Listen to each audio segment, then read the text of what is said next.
Hey guys, Aaron with Grizzly Wood Services. For those of you guys returning, welcome back. For any of you guys that are new to my channel, welcome and thanks for joining in. You may see a little bit of wood behind me here, and pallet and tools. This may end up being a two-part video. It's 3 o'clock and I was hoping on getting started a little bit earlier than this. I found a wood storage idea on a channel called Labored in Vain, and spoke with him, and he was okay with me borrowing from his idea and putting a little twist on it myself. So if I don't get to that portion in this part, we're at least going to see a little bit of cleanup and the use of a pick-a-roon, hook-roon, sappy, hooky thingy, or whatever you guys prefer to call it, or as another YouTuber calls it, the old shin stabber. Hope you guys enjoy the video.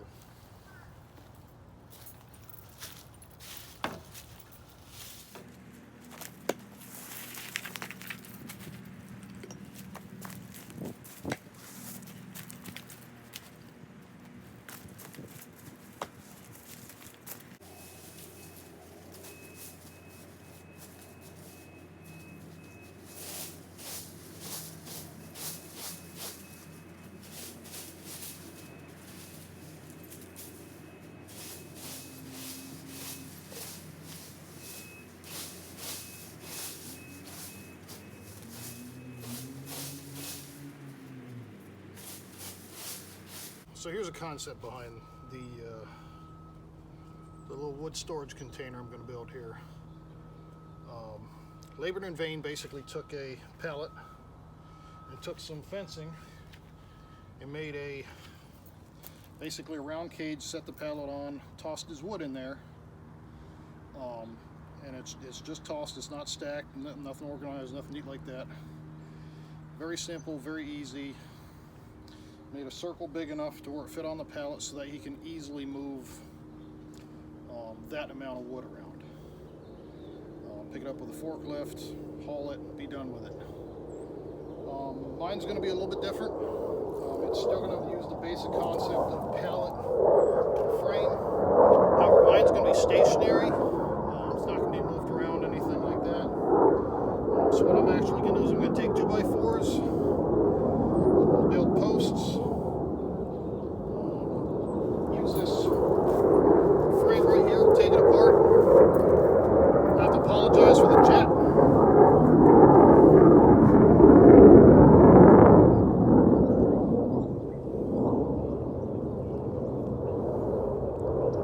Jet number 2 is coming.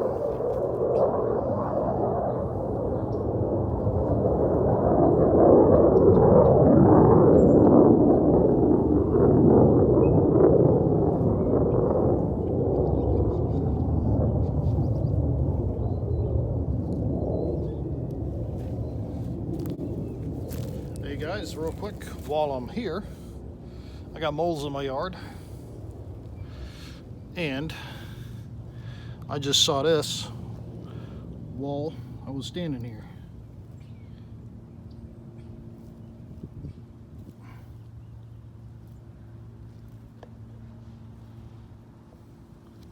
Now that the jets are gone, at least for now.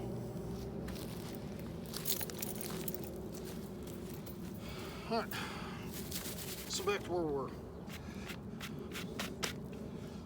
Build a 2x4 frame, or 2x4 posts, tied together with this frame right here. I'll be busting that apart just to tie the top in.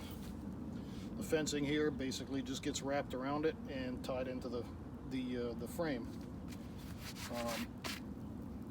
It'll be a significant amount of wood. The non-stackable stuff, the nasty knots that basically got shredded,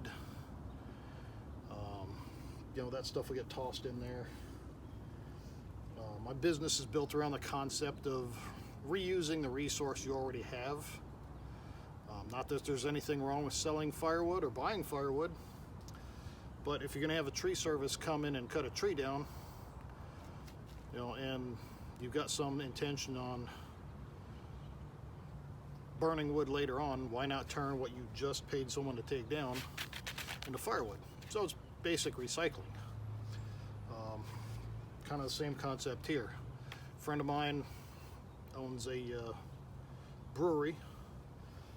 These pallets are from the what his cartons and boxes and cans come on. Obviously, that's the base. That's a topper, so that things don't get crushed. And I'm just recycling it.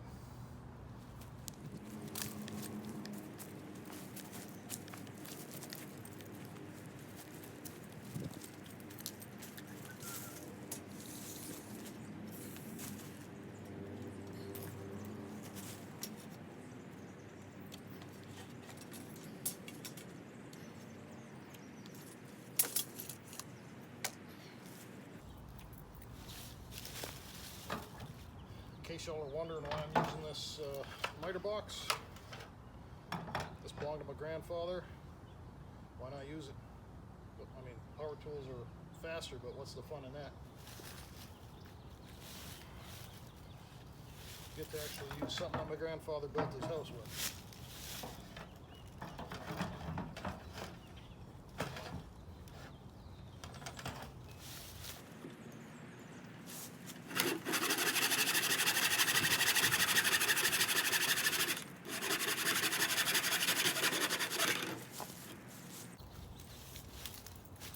Manual labor never hurt anybody.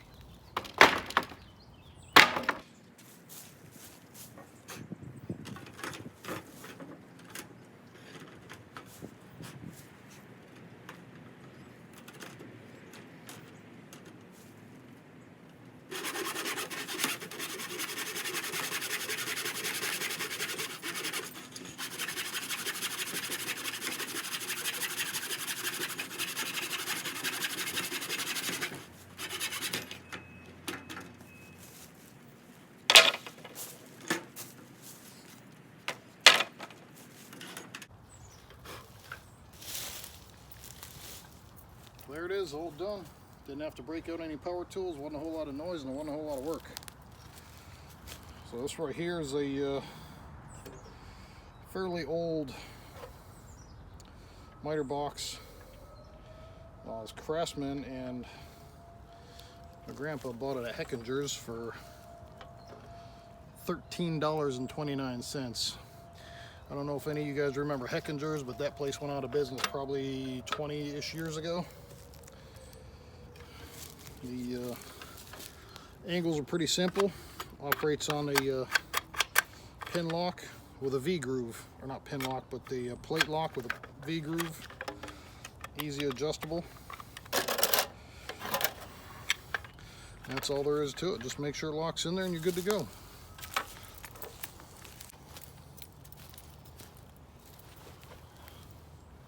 So some of y'all might wonder, why is it relevant, or why would I mention that the miter box belonged to my grandfather? Well, I'm a military brat. My whole family's from the Deep here, Green Bay area, and I spent 12 years growing up in Germany during my youth. And when my dad retired, we moved down here to Virginia, so I didn't really have a whole lot of chance to get to know my grandparents. Back in 2002, 2003,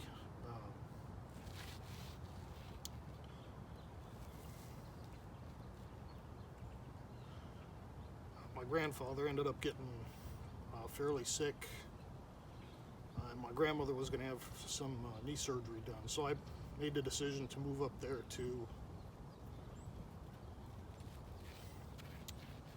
help them out. Or help my grandmother take care of my grandfather.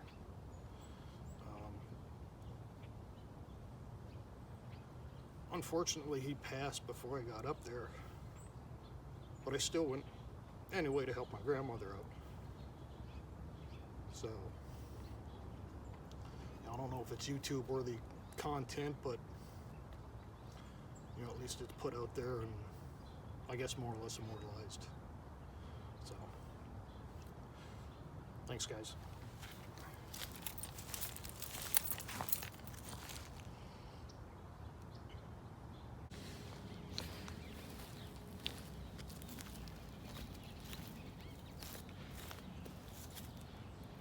Good morning, guys. It's day 2 here in the Knott Wood Yard on this storage project. Ordered a microphone so maybe I could hear better, the audio quality be a little bit better, but I forgot to order an adapter for it, so it'll be me yelling again and some jet noise. Also discovered time-lapse, so I'll be playing around with that today. Hopefully I can add more of the footage and take up less time, because I know sometimes anybody moving around here can be a bit boring, so we'll try that out today. Hope you guys enjoy.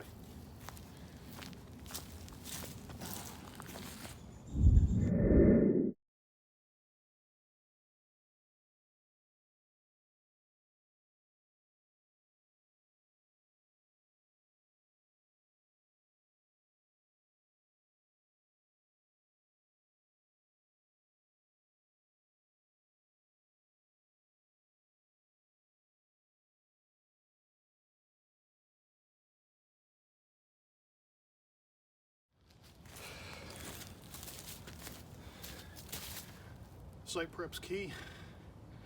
It kind of helps that the ground's soft right now. If any of you guys watch Flat Creek Outdoors, me and Phil kind of live in the same state, but he's more Central Virginia. I'm on the coast, but we all got shrink swell soil. If any of you guys are familiar with shrink swell soil, when it's wet, it's really soft, and when it's dry, it's pretty much like concrete. So ground here is too soft to run my splitter back here, which is why it's still sitting in the front of the house. So for now, anything I do here at home will be in the driveway, and probably at customers' homes will be in their driveways too, because last thing I want to do is tear up their grass. Back to it.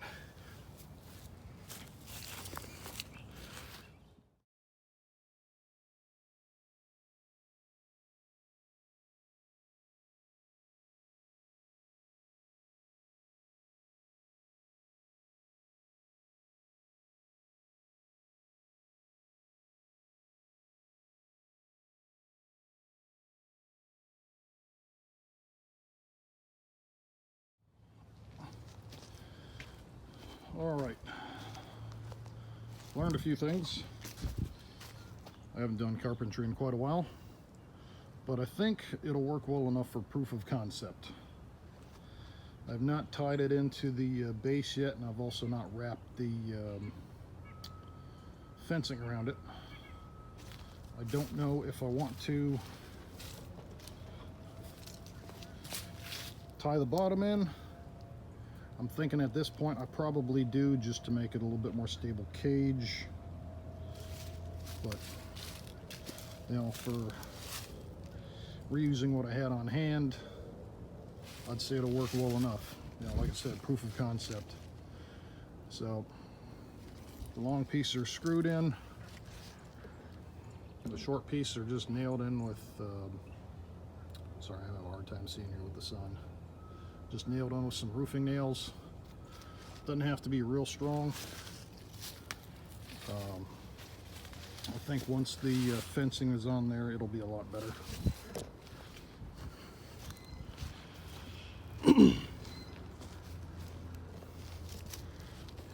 But I think it'll work real good. I think I am going to tear down tear another one of those frames apart to tie in the bottom. Be back in a few. So I didn't end up knowing that the time lapse had a limit on how long it would run. So I ended up missing or not recording the portion where I installed the cage around here. So unfortunately it flips from this scene to a completed cage. Alright, here we have the finished product, with the exception of finishing off the top. Cost, the fencing is about 60 bucks. I used about 16 feet, so you can get about 3 cages out of this. In my opinion, it looks better than IBC tote. Calculated, it holds about 61 3/4 cubic feet. So all in all, not terrible for mostly being free.